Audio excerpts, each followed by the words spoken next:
유다의 왕 아하스 제12년에 엘라의 아들 호세아가 사마리아에서 이스라엘 왕이 되어 9년간 다스리며 여호와께서 보시기에 악을 행하였으나 다만 그전 이스라엘 여러 왕들과 같이 하지는 아니하였더라.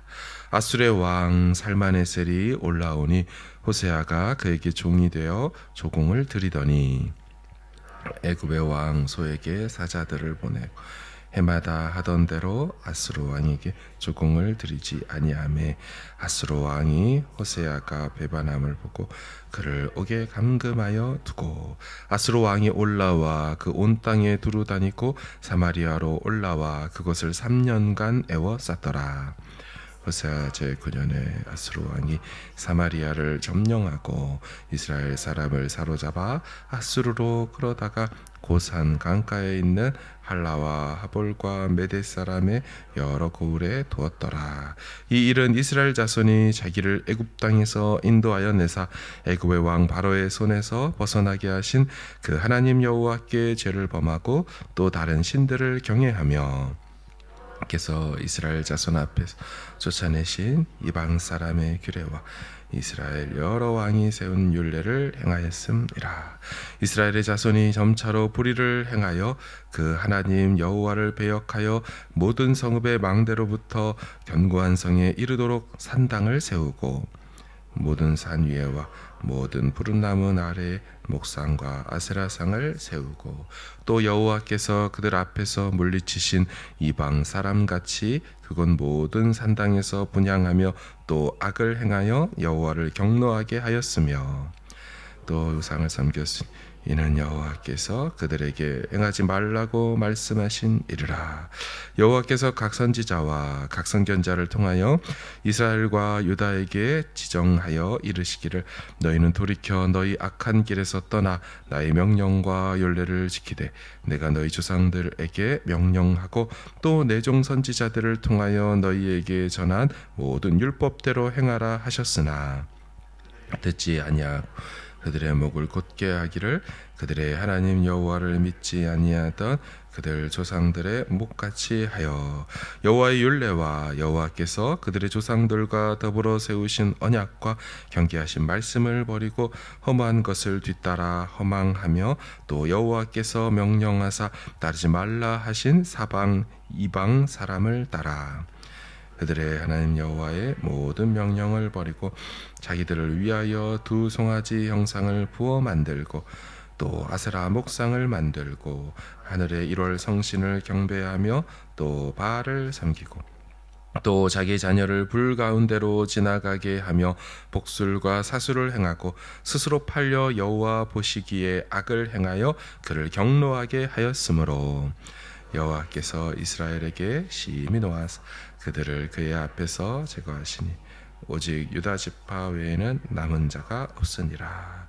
유다도 그들의 하나님 여호와의 명령을 지키지 아니하고 이스라엘 사람들이 만든 관습을 행하였으므로 여호와께서 이스라엘의 온 족속을 버리사 괴롭게 하시며 손에 넘기시고 마침내 그의 앞에서 쫓아내시니라.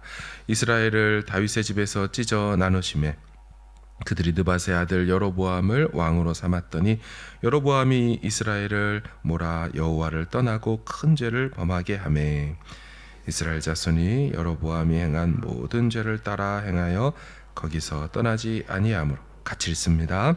여호와께서 그의 종 모든 선지자를 통하여 하신 말씀대로 드디어 이스라엘을 그 앞에서 내쫓으신지라.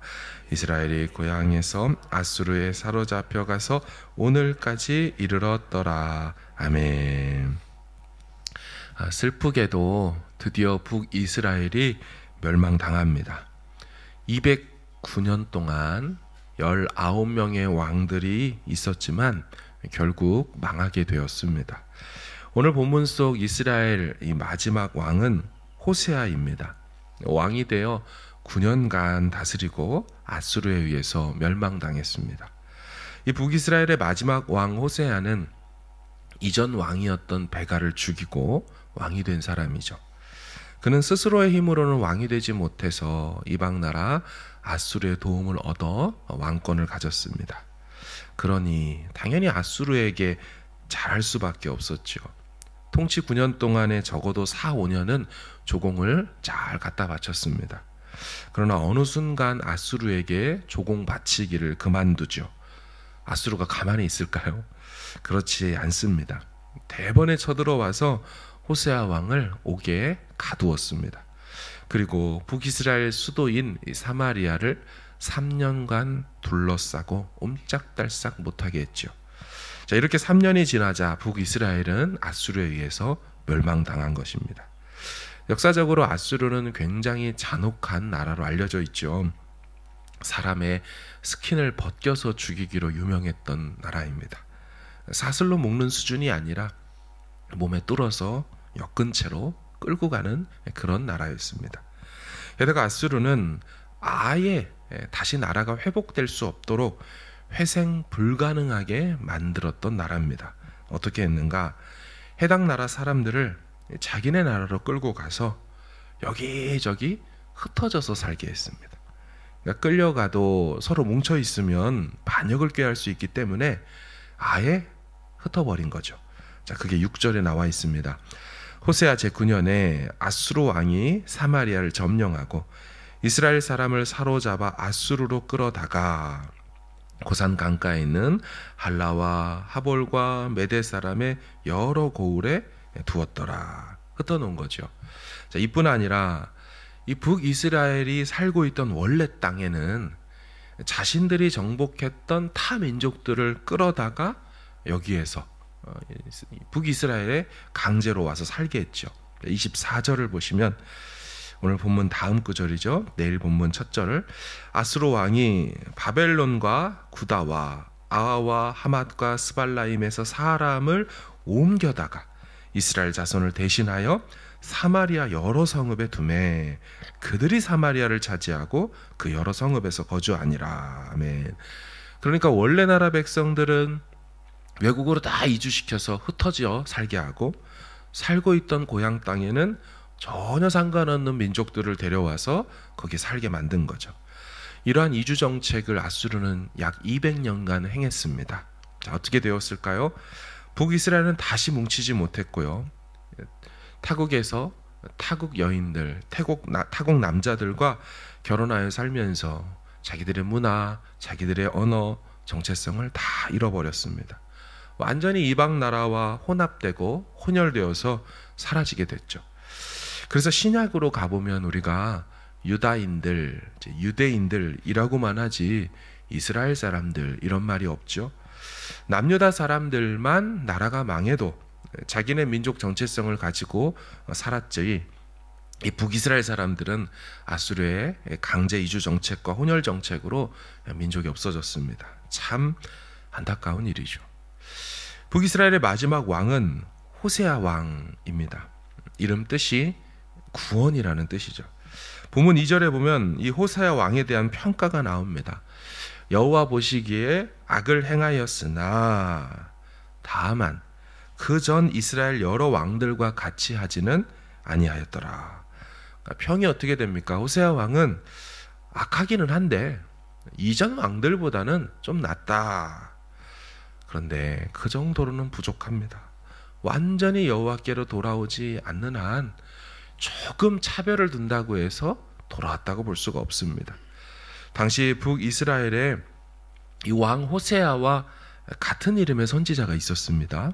우리가 잘 아는 호세아서에 나오는 호세아 선지자가 왕의 이름과 선지자 이름이 같죠. 호세아 선지자는 그 이름대로 구원 얻을 수 있는 말씀을 그렇게도 전하지요. 하지만 호세아 왕과 이스라엘 백성들은 그 말씀을 듣지 않았습니다. 아수르가 강하니까 어쩔 수 없다는 식으로 여호와를 버리고 아수르를 섬겼죠. 그러다가 그 의지하던 아수르에게 망하게 된 것입니다. 그런데 동시대를 보면 아이러니하게도 아수르에게 이 같은 협박을 받았던 나라가 북이스라엘만 있었던 건 아닙니다. 똑같이 남유다도 동일한 협박을 받았습니다. 동일하게 디글랏빌레셀 3세, 그 아들 살마네셀 5세에게 위협당합니다. 그런데 남유다에는 당시 왕이 히스기야 왕이었습니다. 여러분, 이때 남유다 히스기야 왕은 동일한 협박을 받고 어떻게 합니까? 선전포고문 편지 협박문을 들고 성전에 홀로 나아가서 옷을 찢으며 여호와께 눈물로 호소하죠. 이때 이 남유다의 선지자였던 이사야 선지자를 통해 구원하시겠다는 말씀을 듣게 되죠. 그리고 그 밤에 여호와의 사자가 나타나서 아수르 진영의 군사 18만 5천 명을 한날에 다 쳤습니다. 그들이 아침에 일찍이 일어나 보니 그들이 송장이 되었다라고 돼 있죠. 자, 이 이야기가 다다음 장인 19장에 이제 자세하게 나옵니다. 성경이 비교하는 거죠. 북이스라엘은 똑같은 상황에서 회개하지 않아 망했고, 남유다는 똑같은 상황에서 하나님 앞에 의지했더니 주님이 구원해 주셨다. 사랑하는 여러분, 누구는 옷을 찢고 회개하며 여호와만 의지하자 그 강대국이 완전히 패배하고 도망쳤습니다. 하지만 누구는 이집트를 의지하고 아수르에게 괘씸죄로 찍혀가지고는 전쟁에서 패배한 정도로 끝나지 않았죠. 완전히 나라를 잃고 역사 속에서 사라지게 되었습니다. 사랑하는 여러분, 성경의 메시지는 분명합니다. 어떤 상황에서도 여호와만 의지한다면 그분이 그 믿음 받으시고 이를 행하신다라는 것입니다. 그러나 여호와도 의지하고 바알과 아세라도 의지하고 하는 김에 베델과 단에 세워놓은 금송아지도 의지하고 하는 김에 무당에게 가서 복술과 사술을 의지하고 좀 급하면 자기 자녀들을 불 가운데 지나가게 하거나 더 흥분하면 인신제사로 태워 바치고 이렇게 여호와도 의지하고 다른 못할 것들도 의지하며 다신론자로 혼합주의자로 살다가는 절대로 여호와의 구원 얻지 못한다는 게 성경의 변함없는 가르침이죠. 저는 북이스라엘 마지막 왕 호세아를 보면서 참 한심한 게 있습니다. 본문에 상당히 길게 7절에서 12절까지 이 사람이 굉장히 열심히 했던 것들에 대해서 나옵니다. 요약하면 또 다른 신들을 경외하며 이방 사람의 규례와 율례를 행하고 모든 도시 마을 타운들마다 망대마다 산당을 세웠더라. 산당이 뭡니까? 산신을 모시는 당이라고 이제 한자로는 설명이 되어 있지만 원문의 뜻은 하이플레이스입니다. 그러니까 높은 곳이면 다 제사터를 만든 것입니다. 동네 곳곳 산들마다 언덕마다 높은 곳에 잘 보이게 하이플레이스, 이게 산당이죠. 그 모든 산들마다 모든 푸른 나무마다 목상과 아세라 목상을 다 세워놓죠. 분향하고 제사합니다. 여러분 생각해 보십시오. 이거 굉장히 번거로운 일입니다. 할 때마다 매번 산에 올라가야 돼요. 모든 곳들에 이거를 나라적으로 다 설치하고 갖다 놓고 관리해야 됩니다. 아니, 이 열심을 여호와께 드리면 얼마나 좋습니까? 근데 그걸 모두 우상 숭배하는데 쏟으며 살았다, 그 얘기 아니겠습니까? 게다가 우상 숭배를 설명하고 있는 이 동사들을 보면요, 모두 여호와께 행해져야 될 동사를 대상만 바꿔서 우상에게 했다는 거 아닙니까? 다시 읽어드리면 다른 신들을 경외하며, 여호와를 경외해야 되죠. 이방 사람들의 규례와 율례들을 행하고 여호와의 규례와 율례를 행해야 되죠. 모든 성읍 높은 곳들에 분향하고 제사하였다. 하나님 여호와께 분향하고 제사하였다. 똑같이 할 거 그거 하나님께 드리면 얼마나 기뻐하시겠어요. 드는 마음은 이것입니다. 수많은 다른 신들 섬기느라고 고생하느라고 하지 말고 한 분 여호와만 섬기고 두려워하면 하나님 얼마나 기뻐하시겠어요. 여기저기 산당 만들고 분향한다고 뛰어댕기지 말고 예루살렘 성전을 향하여서 분향하고 제사했다면 하나님 그거 다 받지 않으셨을까요? 왜 우상 숭배한다고 사서 고생하다가 사서 망하게 됩니까? 생각할수록 너무너무 안타깝고 어리석다는 생각이 듭니다. 사랑하는 여러분, 의지하고 마음을 주면 참 될 것 같고 좋을 것 같은 것들이 우리 시대에도 도처에 있습니다. 이것이 너에게 평안을 줄 것이다. 이것이 너에게 즐거움과 기쁨을 줄 것이다. 이것이 너에게 명예와 인기를 너를 우쭈쭈 해줄 것이다. 이런 것들에 속아서는 안 됩니다. 북이스라엘 사람들은 그것들에 눈이 돌아갔고 마음이 빼앗겼던 거예요. 여호와가 아닌 다른 것들로 내가 이번에 복술사술했는데 용케 맞았다는 거 아니겠어? 하나님은 답이 없고 믿으라고만 하는 것 같은데, 여기는 눈앞에 보여주는 어떤 솔루션들이 톡톡톡 있으니까 마음이 빼앗기는 거죠. 하나님은 보이지 않고 잡히지 않고 두려운 분인데 내가 마음대로 조정해서 비 내려달라면 비 주는 바알신이 있고, 애기 생기게 해달라고 다 인구가 중요하니까 해달라면 아세라가 막 생명 주는 것 같고, 이런 것들에 점차조차 눈이 돌아가고 마음이 빼앗기니 결국 여호와 한 분만을 섬길 수가 없는 거예요. 오직 한 분, 여호와 하나님만 경외, 두려워하다는 뜻이죠. 떨린다는 원어 뜻을 갖고 있습니다. 여호와 하나님만 두려워하고 여호와 하나님만 의지하고 그분만 기뻐하며 섬길 때 사실은 그분 안에 이 모든 것들이 이미 허락되어 있는 줄로 믿습니다.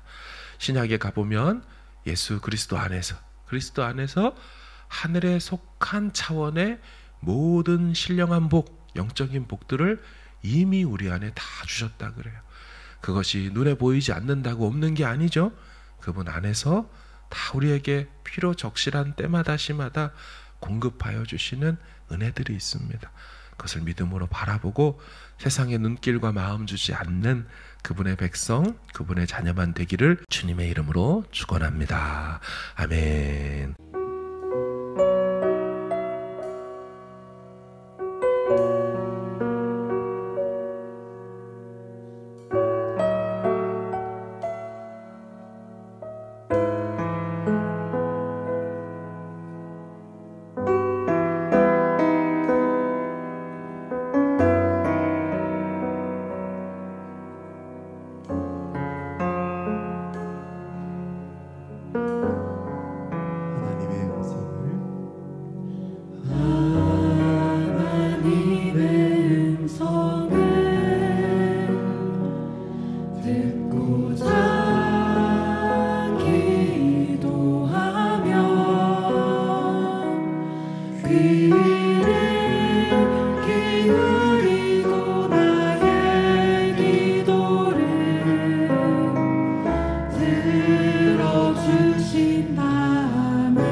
새 노래 곧 우리 하나님께 올릴 찬송을 내 입에 주셨으니 많은 사람이 보고 두려워하여 여호와를 의지하리로다. 여호와를 의지하고 교만한 자와 거짓에 치우치는 자를 돌아보지 아니하는 자는 복이 있도다.